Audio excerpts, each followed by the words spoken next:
নমস্কার বন্ধুরা, আপনাদের সকলকে জানাই অমৃত কথার চ্যানেলে স্বাগত।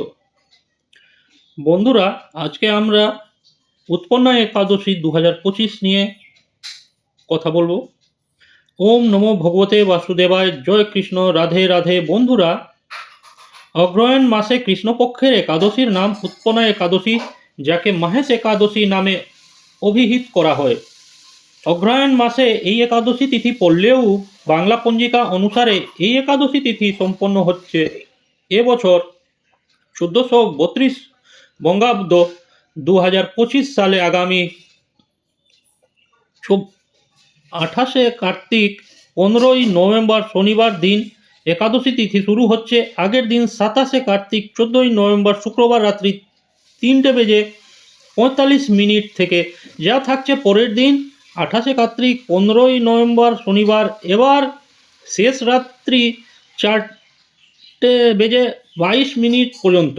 এই কারণে উদয়াতিথি মেনে মাস শীর্ষ অগ্রহায়ণ মাসের কৃষ্ণপক্ষেরই উৎপন্ন একাদশী সম্পন্ন হবে আগামী 28 কার্তিক 15ই নভেম্বর শনিবার দিন। বন্ধুরা, স্বভাবতই এই প্রশ্নটি উঠে আসে যে অগ্রহায়ণ মাসের এই উৎপন্ন একাদশী কেন এবছর কার্তিক মাসে সম্পন্ন হচ্ছে।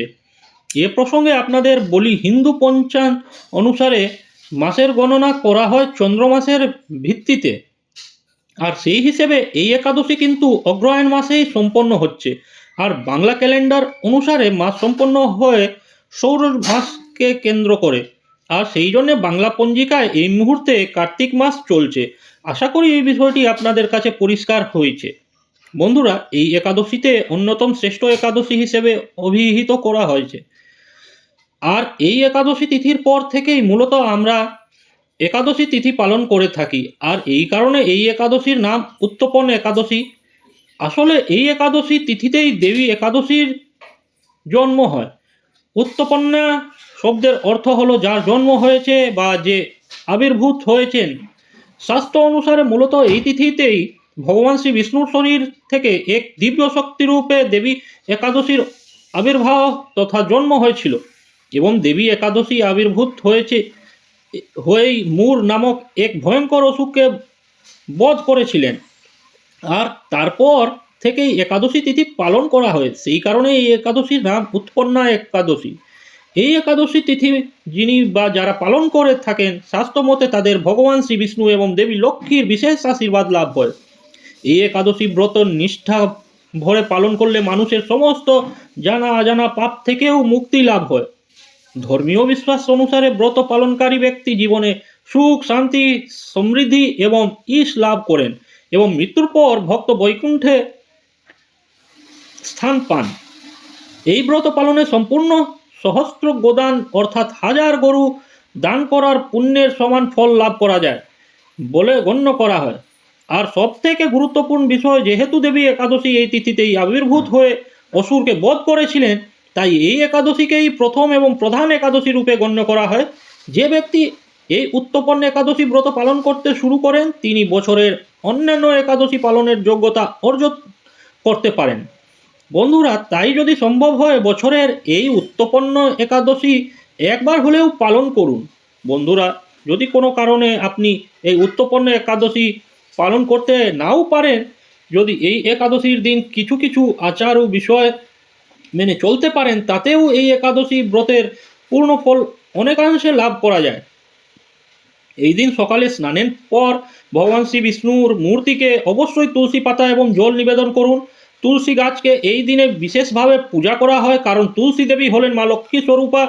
এই দিন তুলসী গাছের চারপাশে 11 বার প্রদক্ষিণা করা অত্যন্ত শুভ বলে বিবেচনা করা হয়।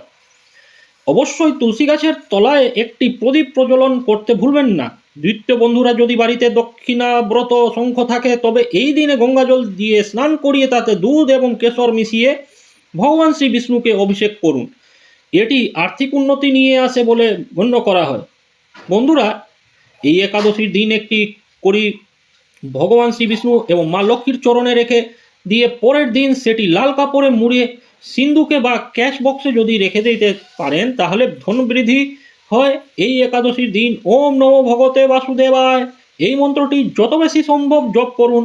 এই মন্ত্র জপ করলে সমস্ত পাপ নাশ হয়। চতুর্থ, বন্ধুরা, একাদশীর পরের দিন দ্বাদশীর সময় ব্রতভঙ্গের আগে কোনো দরিদ্র অভাবী ব্যক্তিকে সামান্য অন্ন বা বস্ত্র বা দক্ষিণা প্রদান করুন।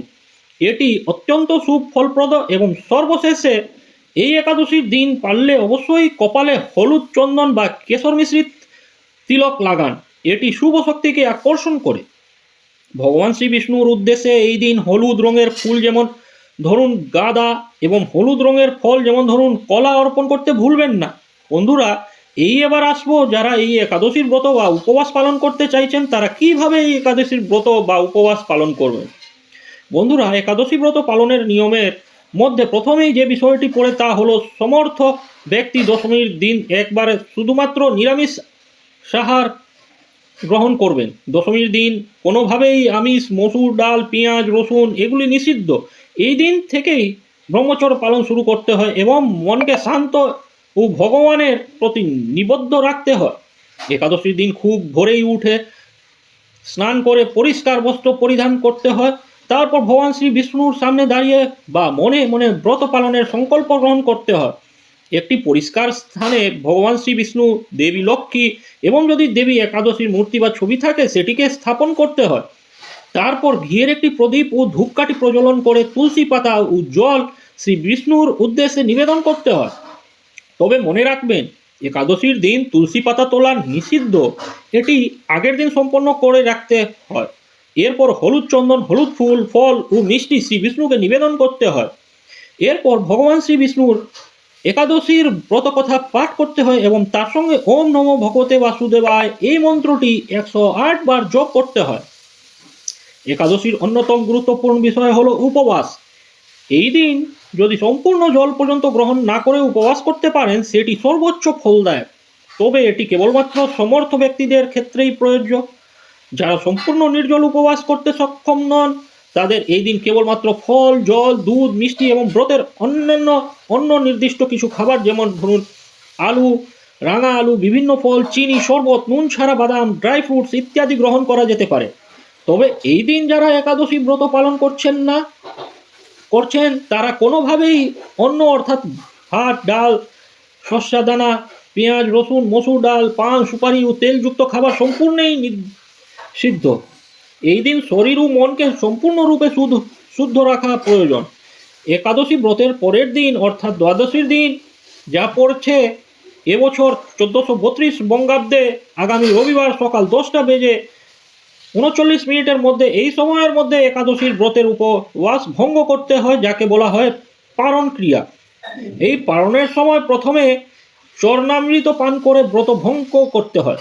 তারপর কিছু শস্যদানা তথা অন্যবার ডাল গ্রহণ করে পালন সম্পন্ন করতে হয়। পালনের আগে সম্ভব হলে কোনো একজন ব্রাহ্মণ বা ওই মানুষকে খাদ্য, বস্ত্র বা কিছু অর্থ দান করতে হয়। মনে রাখবেন, একাদশী ব্রত পালনের মূল বিষয় হলো এই দিন সম্পূর্ণরূপে নিজের মনকে ভগবান শ্রী বিষ্ণুর প্রতি নিবদ্ধ রাখা এবং সারাদিন তার স্মরণ করা। তবে কোন কারণে যদি আপনি উপবাস নাও করতে পারেন তাহলে পূর্বে যে বিষয়গুলি বলা হলো সেগুলি একাদশী দিন অবশ্যই সম্পূর্ণ করতে পারেন। এই উত্তপন্ন একাদশীর মাহাত্ম্য তথাপত কথা একাদশী দিন অবশ্যই একবার শ্রবণ করতে হয়। আশা করি দর্শক বন্ধুরা আজকের ভিডিও থেকে সমৃদ্ধ হয়েছেন। কোনো প্রশ্ন বা মতামত থাকলে নিজের কমেন্ট বক্সে অবশ্যই জানাবেন। সকলকেই ভালো থাকুন, সুস্থ থাকুন এই কামনা করে আজকের মতো ভিডিওটি এখানে শেষ করলাম। নমস্কার।